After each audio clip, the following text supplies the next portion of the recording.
Anime Crossroads in Plainfield, Indiana really didn't change much between 2023 and 2024, and I was starting to think reviewing it again in 2025 may be unnecessary. But after attending this year, I felt they made some big improvements that I really have to talk about. Anime Crossroads is a small convention, meaning there are a lot less events than at bigger cons, but leading to a more intimate con experience. I'm not sure of the exact number of people who attended this year, but we all thought it felt like a little less than last year. I'm not sure if this is really true, or if things were just laid out in a better way, making it feel less crowded. Speaking of which, the location gets a 9 out of 10. Although the con was held once again in the Embassy Suites in Plainfield, Indiana, I actually raised the score from the 8 I gave it last year. For the last 2 years, everyone I talked to agreed with me that this location is already too cramped, and although it's a nice place, there just isn't enough room. Well, this year they changed up the layout a bit, with the most notable changes being the dealer's room and main events room, opting for a bigger dealer's room but a smaller main events. We all thought this worked out really well and made things feel a lot less cramped. As for parking, it's free throughout the entire venue, and there are multiple places you can grab food within a short drive from the con. The reason I'm still not giving this a 10 is because at the end of the day, the venue still doesn't offer much room for growth. They found a way to use the space in a much more efficient way this year, which really helped a lot. But the large majority of this venue is still narrow hallways and very small panel rooms. Organization gets a 10 out of 10. Anime Crossroads has historically been a pretty well organized con,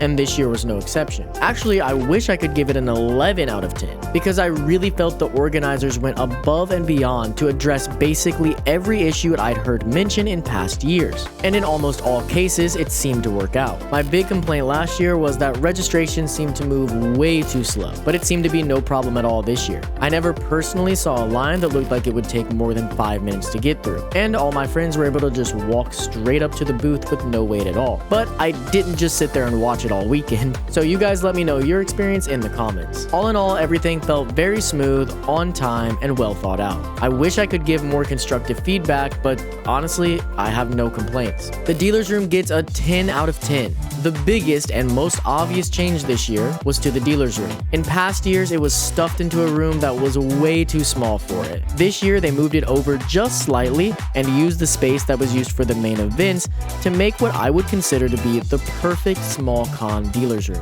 Of course, it will never compete with the big cons, but that's not the goal. This was a massive improvement. For the first time in a long time, everyone in my group ended up buying multiple things in the dealer's room and left feeling like there were a few more things we would have loved to pick up if it was in the budget. The layout felt great, the spacing felt mostly great, and the variety in the merchandise, whether from artists or the normal vendors, was very much appreciated. I think Anime Crossroads may have finally perfected their dealer's room this year, but that's just my opinion. Let me know what you thought about it in the comments. The game room gets a 9.5 out of 10. This year they moved the game room from where it was last year, so they could use that space for a panel room, which I actually think was a great idea. Instead, the game room was split into 2 very small rooms, but this actually seemed to work out well. They once again brought back OMGCon to run the game rooms, which I personally think is a very good thing. One of the rooms was the more traditional console gaming room, and the one next door was an arcade gaming room, which is fantastic as that's the big thing I felt they were missing last year.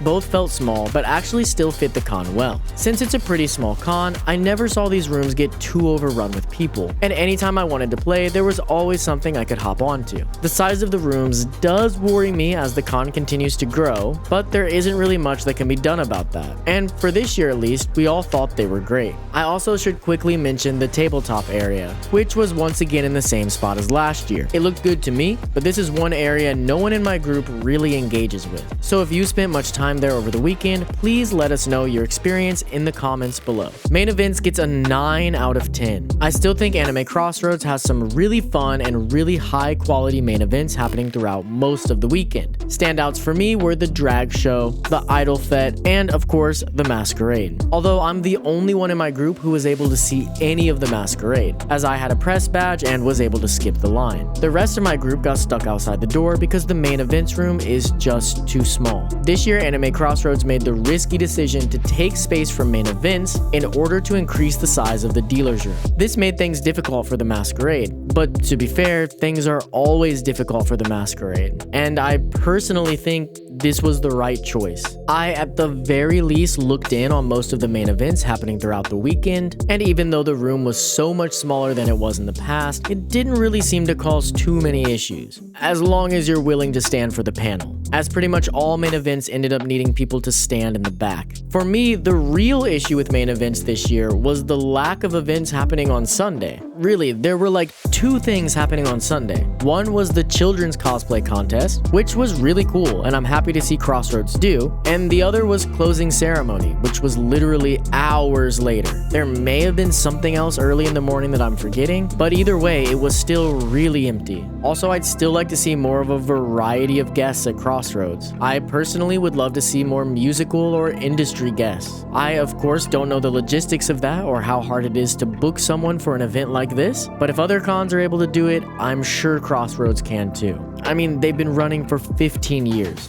Staff get a 10 out of 10. Like always, I love the Crossroads staff. All of them are always so nice and helpful. Of course, we have reached a point where most of the staff seem to know who I am, so I take all my interactions with them with a grain of salt. But as for everyone else I talk to about the staff, as well as my friends' experiences with staff, there never seem to be any issues or any crazy staff members causing problems for attendees. So like always, keep up the awesome work, guys. You really can't have a great con without great staff, and you guys are doing a fantastic job. The electronic dance party gets a 10 out of 10. Crossroads once again brought back DJ Tetsuo the Robot, which I personally think is always a great decision. I think all the DJs did an absolutely fantastic job this year. My whole group ended up staying until the end and had a very good time. We also loved Shiba Scream's set to end things out. All the DJs did a fantastic job mixing in nerd culture music and references that really kept the crowd engaged and always excited to see what the next song would be. I should also mention the second DJ who played,